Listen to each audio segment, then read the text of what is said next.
नमस्कार, स्वागत है आपका न्यूज 24 में। आपके साथ मैं हूं अखिलेश आनंद। तो इस बुलेटिन में हम नरेंद्र मोदी की बात करेंगे। आज उन्होंने भाषण देकर किस तरीके से सरकार पर निशाना साधा, उसकी भी हम बात करेंगे। लेकिन पहले आपको यह बता दें कि पेट्रोल की कीमत में एक बार फिर से इजाफा हो गया है।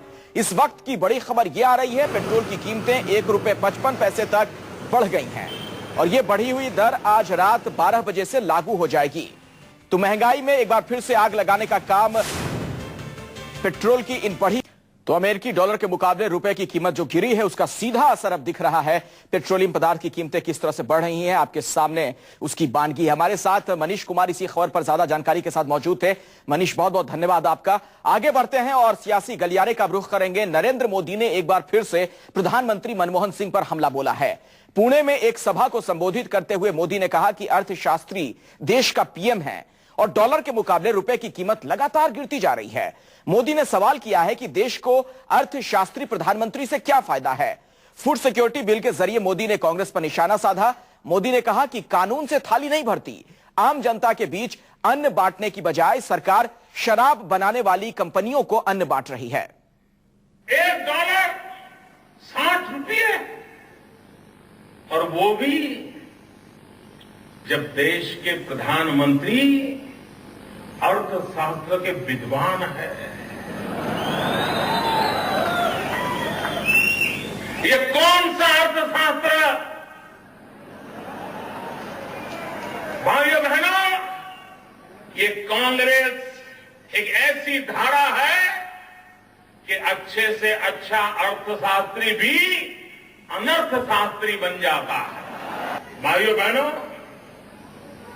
यह देश जब आजाद हुआ उस समय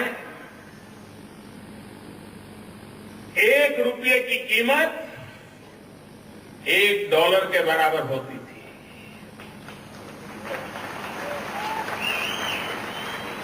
देश जब आजाद हुआ तब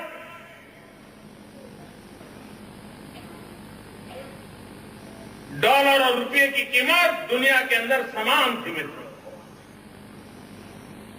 आज रुपये की कीमत दिनों दिन टूटती चली जा रही है। तो मिशन 2014 की तैयारी नरेंद्र मोदी ने शुरू कर दी है और सियासत के महारथी मोदी ने यह भी तय कर लिया है कि उन्हें करना क्या है। इसी कोशिश और तलाश में वो पुणे के फर्ग्यूसन कॉलेज पहुंचे और कॉलेज के स्टूडेंट्स के बहाने देश के युवाओं को अपनी मंशा बताने लगे। इस फर्ग्यूसन कॉलेज में आने से पहले फेसबुक पर एक रिक्वेस्ट लिखी थी। मैं फर्ग्यूसन कॉलेज जा रहा हूं, वहां से विद्यार्थी मित्रों से मिल रहा हूं। आपको क्या लगता है मुझे क्या कहना चाहिए? 2500 से अधिक नौजवानों ने मुझे चिट्ठी लिखी है। आज हमारा नौजवान कोई भी काम करने के लिए तैयार है, उसको कोई संकोच नहीं है। मित्रों, मैंने देखा है। थोड़ा हम उन पर भरोसा करें, उन पर विश्वास करें, उनमें उनके अंदर विश्वास पैदा करें, हम स्थितियों को बदल सकते हैं। इन बातों ने साफ कर दिया कि नरेंद्र मोदी अपनी चुनावी बैतरणी पार करने में देश के युवाओं की भागीदारी चाहते हैं। सियासत की पाठशाला के महागुरु नरेंद्र मोदी जब पुणे के फर्ग्यूसन कॉलेज पहुंचे तो उन्हें पता था कि उन्हें बोलना क्या है और इस बात की धमक किन लोगों तक पहुंचानी है।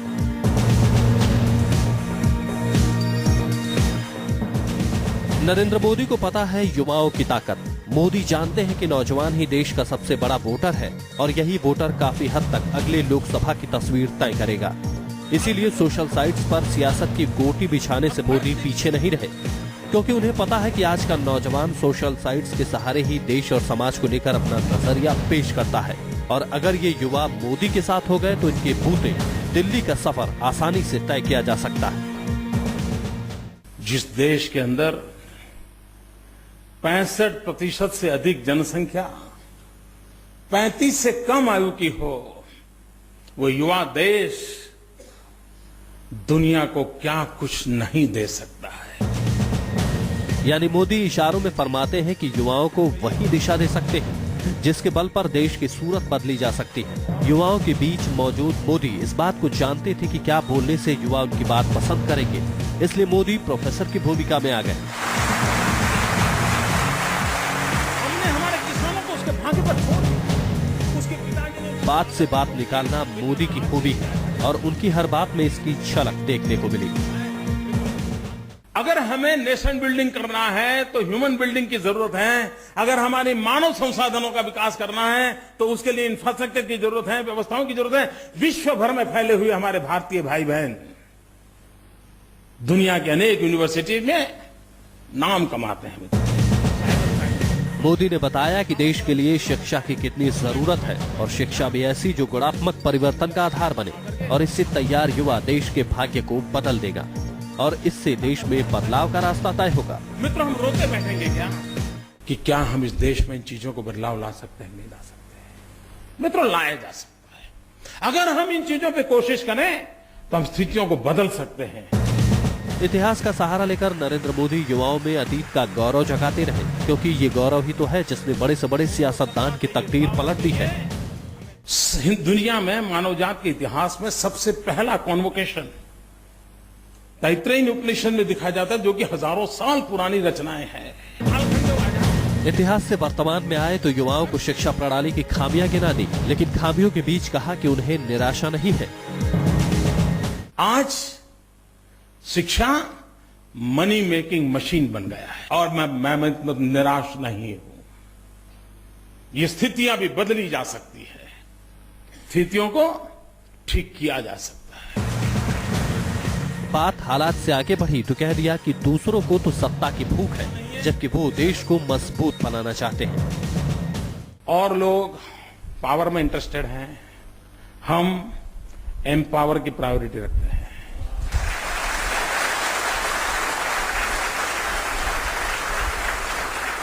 उनको सत्ता चाहिए, पावर चाहिए, हमें देश के हर नागरिक को एम्पावरमेंट देना है। पूरे भाषण में शुरू से अंत तक नरेंद्र मोदी की कोशिश नौजवानों पर डोरी डालने की थी।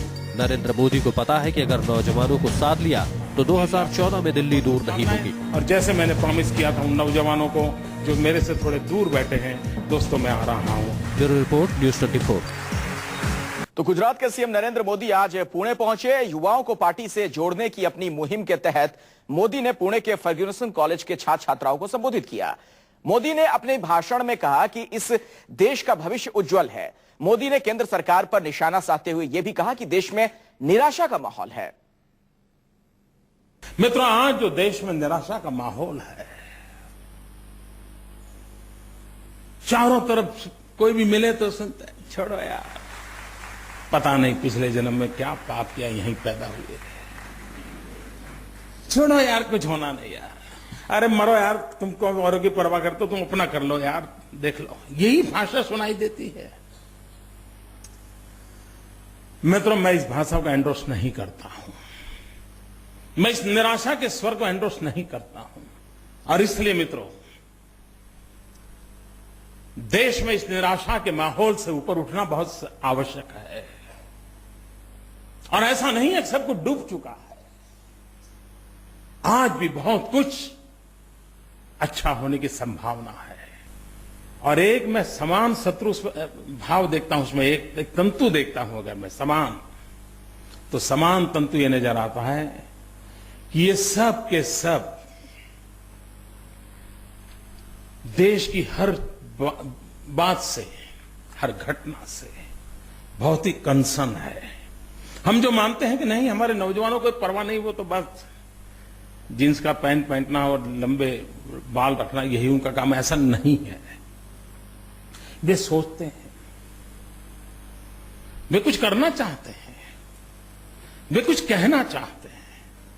और ये मैंने आज ये फर्ग्यूसन कॉलेज के मेरे लेक्चर के माध्यम से जब ये अनुभव किया कि नौजवानों के दिल में क्या आग है, क्या स्पार्क है, क्या सपने हैं, कितना सामर्थ्य पड़ा है, कठिनाइयों के बावजूद भी कुछ करने का कितना उमंग और उत्साह है। मित्रों, आप चाइना की तरफ देखिए, ये बात सही है कि पिछले 30-40 साल से एक बात की लगातार चर्चा चल रही है कि 21वीं सदी किसकी, तो लोग कहते हैं एशिया की, फिर कहते हैं 21वीं सदी किसकी, तो कोई कहता है चाइना की, कोई कहता है हिंदुस्तान की।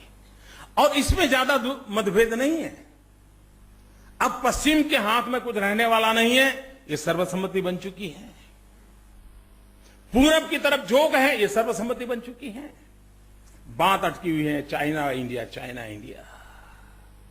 मित्रों, 21वीं सदी में सर्वोपरिता के दरवाजे पर आकर के खड़े हुए दो देश, एक का रोड मैप देखिए और दूसरे का रोड मैप देखिए, हमें पता चलेगा मित्रों, जब भी ओलंपिक गेम्स होती हैं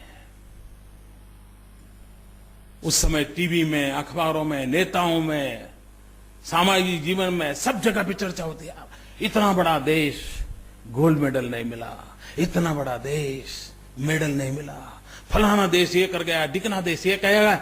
मैं सवाल, ठीक है स्थिति है, लेकिन क्या कभी इस देश की शिक्षा व्यवस्था को हमने इसके साथ जोड़ा? हमारी युवा पीढ़ी को हमने अवसर दिया?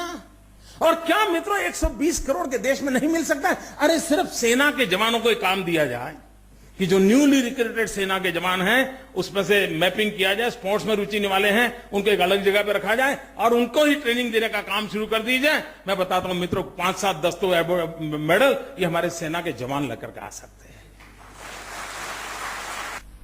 मैं इस पवित्र धरती पर से कोई राजनीतिक बयानबाजी करना नहीं चाहता हूं, लेकिन भारत के नागरिक के नाते आजाद हिंदुस्तान के समय में सारे हिंदुस्तान के सामान्य नागरिक की आशा आकांक्षाएं थी, क्या वो आशा आकांक्षाएं परिपूर्ण हुई है? मित्रों, शिक्षा वो हमारे लिए मैन मेकिंग मिशन था। आज शिक्षा मनी मेकिंग मशीन बन गया है। क्यों? कौन जिम्मेवार है? मैन मेकिंग मशीन से हम मनी मेकिंग मशीन की ओर चल पड़े हैं। मित्र, ये गिरावट कैसे आई कि व्यक्तिगत तौर पर आजादी के पूर्व से हमारे कई महापुरुषों ने योगदान दिया, उसके कारण हम टिके हुए हैं। काश अच्छा होता।